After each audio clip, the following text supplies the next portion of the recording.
പിതാവിൻ്റെയും പുത്രൻ്റെയും പരിശുദ്ധാത്മാവിൻ്റെയും നാമത്തിൽ ആമേൻ. പ്രിയപ്പെട്ടവരെ, ഇന്ന് ഡിസംബർ 9 ചൊവ്വാഴ്ച. അമ്മേ പരിശുദ്ധ അമ്മേ, അമ്മേ പരിശുദ്ധമേ, ദൈവമാതാവേ, കൃപാസനത്തിലൂടെ ഞങ്ങൾക്കും ഞങ്ങളുടെ ദേശത്തിനും അമ്മ മധ്യസ്ഥം തേടിത്തന്ന എല്ലാ അനുഗ്രഹങ്ങൾക്കും കൃപകൾക്കും ഞങ്ങളിപ്പോൾ ഹൃദയം നിറഞ്ഞ നന്ദി പറയുന്നു. അമ്മേ പരിശുദ്ധമേ, ദൈവമാതാവേ, 2004 ഡിസംബർ 7 ഉച്ചകഴിഞ്ഞ് 2:30 കൃപാസനത്തിൽ സംഭവിച്ച അമ്മയുടെ പ്രത്യക്ഷപ്പെടലിനെ കുറിച്ച് തിരുസഭയ്ക്ക് സമർപ്പിച്ചിരിക്കുന്ന പഠനരേഖകളുടെ മേൽ സഭാത്മകമായ പഠനം ആരംഭിക്കുവാൻ ഞങ്ങൾ പ്രാർത്ഥിക്കുന്നു.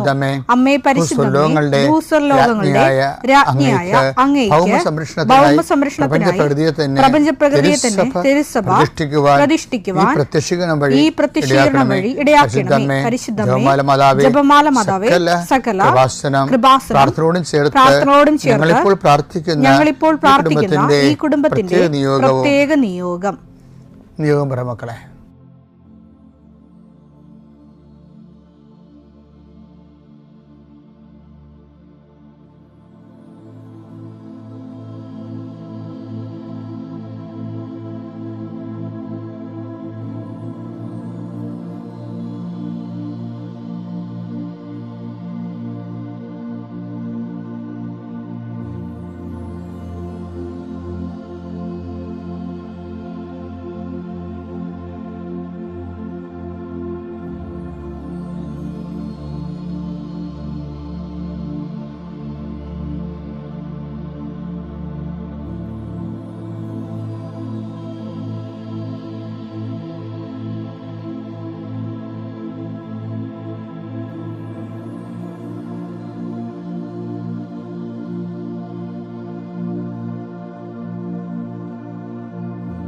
അമ്മയുടെ പ്രത്യക്ഷീകരണത്തിന്റെ ഈ അനുഗ്രഹവേളയിൽ ഞങ്ങൾക്ക് സാധിച്ചു തരുവാൻ കനിയണമേ. ആമേൻ. വിശ്വാസ പ്രമാണം.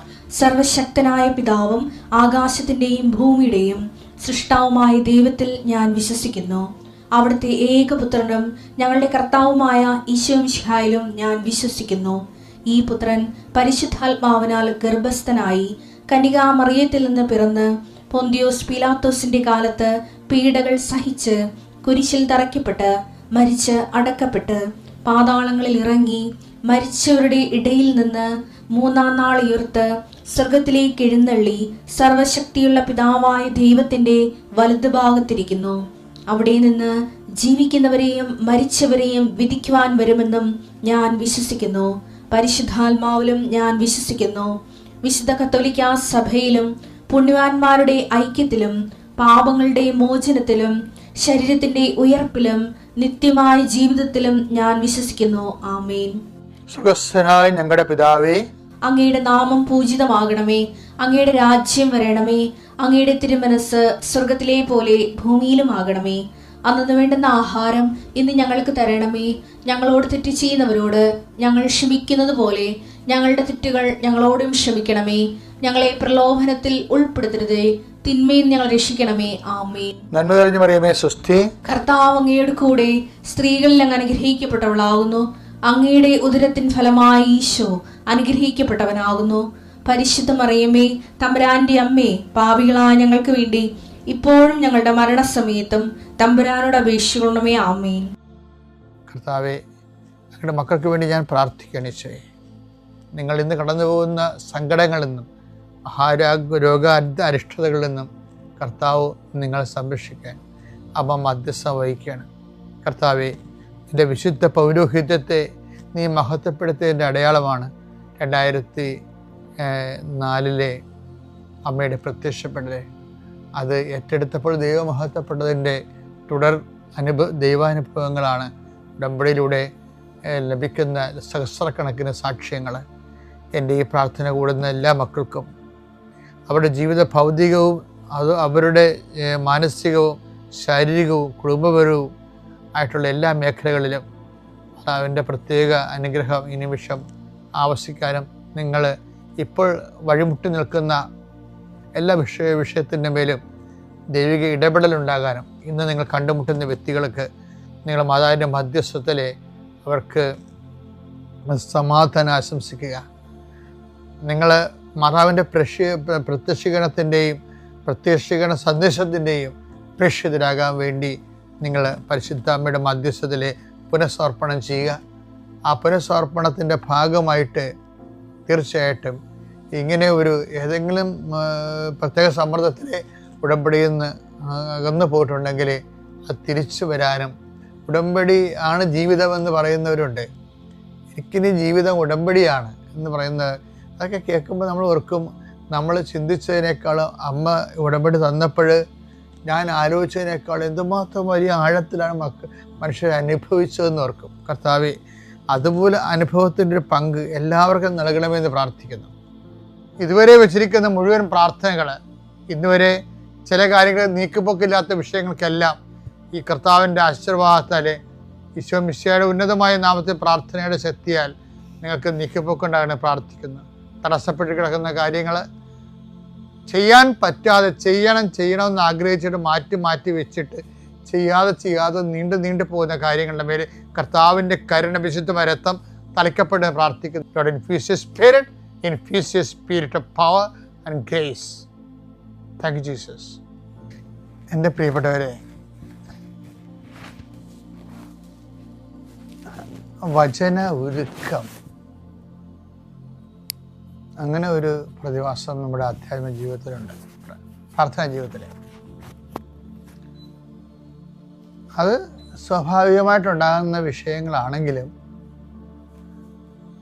നമുക്ക് അത് അസ്വാഭാവികമായിട്ട് സൃഷ്ടിക്കാൻ പറ്റുമെന്നുള്ളതാണ് എൻ്റെ ഒരു നിരീക്ഷണം. അപ്പം ആദ്യം തന്നെ എന്താണെന്ന് വെച്ച് കഴിഞ്ഞാൽ വചന ഒരുക്കം എന്താണെന്ന് അറിയണം. ഇപ്പം ഐസ് ഉരുക്കുക വെച്ചാൽ ഐസ് മെൽറ്റിങ്, അതുപോലെ തന്നെ word of God, divine word തന്നെ മെൽറ്റ് ചെയ്ത് വരും. ഐസ് മെൽറ്റാകുമ്പോൾ എന്ത് സംഭവിക്കും? അത് മഞ്ഞുരുകി തണുത്ത വെള്ളമായി പടരുകയല്ലേ. അതൊക്കെ ഐസ് പൊട്ടിച്ച് തിന്നാൻ ഭയങ്കര, നമ്മുടെ പല്ലുവരെ പുളിക്കുകയോ മരവിക്കുകയോ ചെയ്യും. പക്ഷേ ഐസ് വെള്ളമായി കഴിയുമ്പോൾ ആൾക്കാർ കുടിക്കുന്നുണ്ട്. അതെച്ചാൽ ഒരു ഈറ്റബിൾ, അസിമിലിയേറ്റബിൾ, അതങ്ങനെ അസിമിലേറ്റ് ചെയ്യാൻ പറ്റുന്ന രീതിയായിട്ട് ഒരു വചനം മാറും. അതെന്താണ് ഐസ് വചന ഉരുക്കം, അല്ലെങ്കിൽ വചന ഉരുക്കം എങ്ങനെ സംഭവിക്കുന്നു, ആധ്യാത്മിക ജീവിതത്തിൽ അതെങ്ങനെ പ്രാപ്തമാക്കാം എന്നുള്ളതാണ് നമ്മൾ ഇന്നത്തെ ദിവസം ചിന്തിക്കുന്നത്. നമുക്കറിയാം, ഐസ് ഉരുകണ എങ്ങനെയാണ്?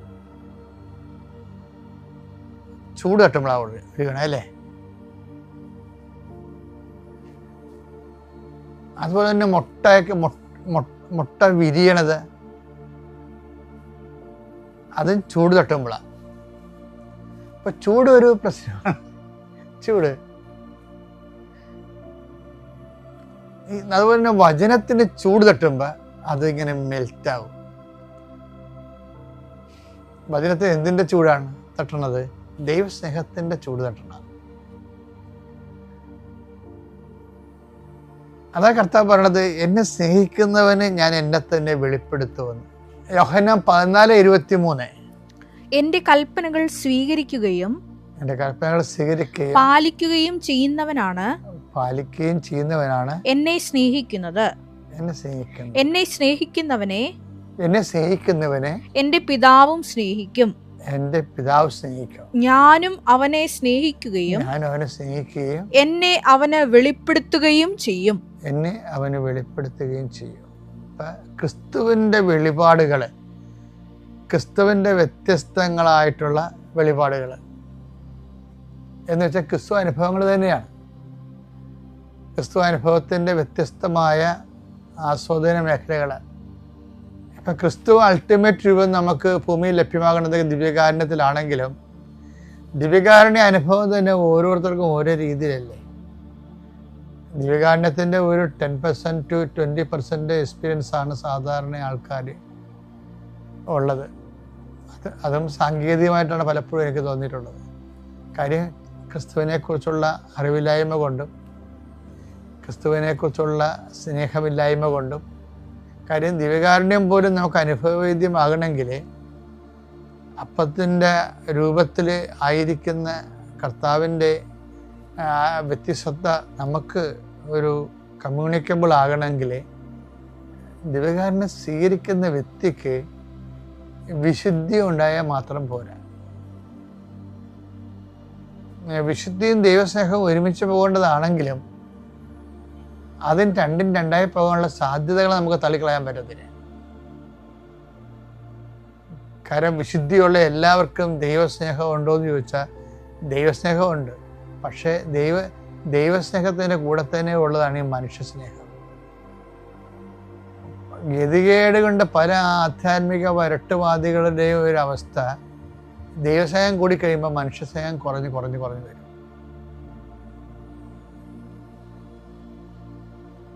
അപ്പോഴേ ഈശോ അതുകൊണ്ടാണ് എന്നെ സ്നേഹിക്കുന്നവനെ എൻ്റെ കൽപ്പന പാലിക്കുമെന്ന് പറയുമ്പോൾ കൽപ്പനയിൽ എന്താണ് പറഞ്ഞിരിക്കുന്നത്? നിന്നെപ്പോലെ തന്നെ നിന്റെ അയൽക്കാരനെയും സ്നേഹിക്കുക എന്ന് പറയുമ്പോൾ അയൽക്കാരനുണ്ടല്ലോ.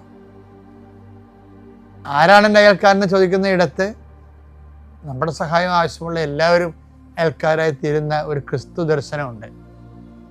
അപ്പോൾ ഈ ദൈവസ്നേഹം എന്ന് പറയുമ്പോൾ ജാതി മത വർണ്ണ വർഗ അപ്പുറത്ത് മനുഷ്യൻ്റെ അവസ്ഥകളെ ഉൾക്കൊള്ളുകയും അവൻ്റെ താനെ നിൽക്കാൻ നിവൃത്തിയില്ലാത്തവനെ ചേർത്ത് നിർത്തുകയും ചെയ്യുന്ന ഒരു വലിയ ഉത്തരവാദിത്വമുണ്ട്. പക്ഷേ ഞാൻ നിഷ്പക്ഷമായിട്ട് പറയാം, ഈ ആധ്യാത്മികർ എന്ന് പറയുന്ന പല ആൾക്കാരും അവരുടെ എന്തോ സ്വകാര്യ സ്വർഗം സൃഷ്ടിക്കാൻ വേണ്ടി ദൈവത്തിന് എൻ്റെ കൂടെ കൂടി പ്രാർത്ഥനയുടെ കുറേ മാർഗങ്ങൾ ഉന്നയിച്ച് ജീവിതം മുഴുവനും പ്രാർത്ഥനയാക്കി മാറ്റിയിട്ട് ഹൃദയം ദൈവത്തിന് കൊടുത്തിട്ട് ഹൃദയമില്ലാതെ ജീവിക്കുന്നവരെ ഞാൻ കണ്ടിട്ടുണ്ട്. ചിലപ്പോൾ ഞാൻ എന്നെ തന്നെ വ്യവഹരിക്കാനും വിസ്തരിക്കാറുമുണ്ട്, നീ അങ്ങനെയാണോ എന്ന്. കാര്യം അത് ഈശോ പറഞ്ഞിരിക്കുന്ന ഒരു വിഷയം, വചന ഒരുക്കത്തിൻ്റെ ഒരു വിഷയം എന്ന് വെച്ചാൽ മനുഷ്യരോട് നമുക്ക് ക്രിസ്തുവിൻ്റെ സ്നേഹത്തെ പ്രതി ഒരു ഒരുക്കവും ഒക്കെ ഉണ്ടെങ്കിലേ അവനെ ചേർത്ത് നിൽക്കണം. അവൻ്റെ ദുഃഖം കേൾക്കുമ്പോൾ നമുക്കും ഒരു ദുഃഖമായിട്ട് തോന്നണം. അത് തോന്നിയിട്ട് കേവലമായിട്ട് നമുക്ക് മരവിപ്പായിട്ട് ഒരു സിമ്പതി കാണിക്കുക, അതല്ല. അതിൻ്റെ അകത്ത് എന്തെങ്കിലും നമുക്ക് ചെയ്യാൻ പറ്റുമോ?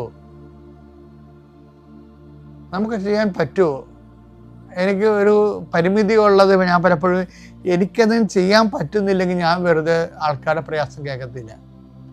എന്താ കാര്യം? കേൾക്കുമ്പോൾ അവർക്ക് സുഖമുണ്ടാകാം, പക്ഷെ അതുകൊണ്ട് കാര്യമില്ലല്ല. ഒരു പ്രസൻസും സ്കിൽഫുൾ പ്രസൻസും തമ്മിൽ ഭയങ്കര വ്യത്യാസമുണ്ട്. നമുക്ക് പ്രസൻ്റ് ആകാം. ഇപ്പോൾ ഒരാൾ മുറിവേറ്റിരിക്കുന്നു, അവിടെ ഞാൻ പോയി പ്രസൻ്റ് ആകുമ്പോൾ അയ്യോ സോറി അത് ശരിയാവും നമുക്ക് നോക്കാമെന്നൊക്കെ പറയാമെന്നല്ലാതെ അതൊരു കേവല പ്രസൻസാണ്. പക്ഷെ ഒരു ഡോക്ടറിൻ്റെ പ്രസൻ്റ് ആണെങ്കിൽ അത് സ്കിൽഫുൾ പ്രസൻസാണ്. അതുപോലെ ഒരു വിഷയങ്ങളിൽ അർത്ഥവത്തും ഉത്തരവാദിത്തപൂർണമായ ഒരു സാന്നിധ്യം അങ്ങനെ കൊടുക്കുന്ന ഒത്തിരി പേരുണ്ട്. പക്ഷെ അവിടെ ക്രിസ്തു കൊണ്ടാണ് നിർബന്ധമില്ല. അത് കേവലമായ അവരുടെ ഒരു അഭിരുചികളെ കൊണ്ടാണ്. പക്ഷേ ക്രിസ്തുവിൻ്റെ സ്നേഹത്തിലാണ് നമ്മൾ ഉത്തരവാദിത്തമായ സ്നേഹം കാണിക്കണമെന്നുണ്ടെങ്കിൽ അത് ദൈവസ്നേഹമായിട്ട് മാറുകയും വചന ഒരുക്കം സംഭവിക്കുകയും ചെയ്യും. അപ്പോൾ നിങ്ങളിലേക്ക് വചന ഒരുക്കം കൊണ്ട് എന്താ ഉദ്ദേശിക്കണമെന്ന് കഴിഞ്ഞ ദിവസങ്ങളിലൊരു വചനം വന്നത് ഞാൻ വല്ലാണ്ടാക്കിയ ഒരു വചനമാണ്. അതായത് നമുക്ക് യേശുക്രിസ്തുവിനെ നൽകിയവൻ അവനോട് കൂടെ സമസ്തവും നൽകുകയില്ല എന്ന്. അത് ഒരു വല്ലാത്ത വചനമാണ്. അതായത് നമുക്ക് ദൈവത്തിന് നമുക്ക് തരാനുള്ള ഏറ്റവും വലിയ ദാനമെന്ന് പറയുന്നത് യേശുക്രിസ്തുവാണ്. അതുപോലും ഒരു പഞ്ഞവും പിടിക്കാതെ അവൻ സമർത്ഥമായി സ്വതന്ത്രമായി സന്തോഷത്തോടെ പൂർണ്ണമായി യേശുക്രിസ്തുവിനെ നമുക്ക് വേണ്ടി പൂർണ്ണമായി ഷെയർ ചെയ്തതാണ്. കരുതി വെക്കാതെ ഷെയർ ചെയ്ത ആളാണ്. നമ്മൾ എന്ത് ദൈവസ്നേഹം പറഞ്ഞാലും പിതാവിൻ്റെ സ്നേഹത്തെക്കുറിച്ച് പറയാതെ ആർക്കും ഒരു ആധ്യാത്മികതയുടെ ഒന്നും ചെയ്യാൻ പറ്റത്തില്ല. കാര്യം ഒന്നും കരുതി വെക്കാതെ, ക്രിസ്തുവിനെ പോലും കരുതി വെക്കാതെ നമുക്ക് വേണ്ടി കരുതൽ ചെയ്തവനാണ്. ഇവരെക്കുറിച്ചുള്ള സ്നേഹം കൂടി വരുമ്പോൾ അവൻ്റെ വചനങ്ങൾ ഉരുകാൻ തുടങ്ങും. പരിശുദ്ധാത്മാവിനോട് പറഞ്ഞത് നമുക്ക് യേശുക്രിസ്തു നൽകിയവൻ അവനോടുകൂടി സമസ്തവും നമുക്ക് നൽകിയില്ലെന്ന്. ഇപ്പം നമ്മൾ ഈ സമസ്തത്തിനാണ് പ്രാധാന്യം കൊടുക്കുന്നത്. അതാണ് ഇന്നത്തെ ഒരു സന്ദേശം. നമ്മൾ സമസ്തത്തിനാണ് പ്രാധാന്യം കൊടുക്കുന്നത്. പക്ഷെ നമ്മൾ ക്രിസ്തുവിനാണ് പ്രാധാന്യം കൊടുത്തെങ്കിൽ സമസ്തം നമുക്ക് ഒരു വിലയും മുടക്കാതെ കിട്ടേണ്ടതാണ്. ഒരു വിലയും നമുക്ക് മുടക്കാതെ നമുക്ക് ലഭിക്കേണ്ടതാണ്. അപ്പം നമ്മുടെ ഒരു പ്രയോറിറ്റി, ഒരു മോട്ടിവേഷൻ, നമ്മളുടെ ഒരു ഇൻവെസ്റ്റ്മെൻറ്റ്, അല്ലെങ്കിൽ നമ്മൾ ഒരു വിഷയത്തിൽ എവിടെയാണ് കൂടുതൽ ശ്രദ്ധിക്കേണ്ടതെന്ന് വെച്ച് കഴിഞ്ഞാൽ യേശുക്രിസ്തുവിനെ നേടാൻ വേണ്ടി ശ്രദ്ധിക്കണം. അതാണ് വചന ഒരുക്കത്തിലൂടെ എനിക്ക് ലഭിച്ചത്. യേശുക്രിസ്തുവിനെ നേടാൻ വേണ്ടി നമ്മളെന്ത് ചെയ്യും, അത് എന്ത് ചെയ്യുമെന്നുള്ളത് നമുക്ക് അടുത്ത ദിവസം കാണാം.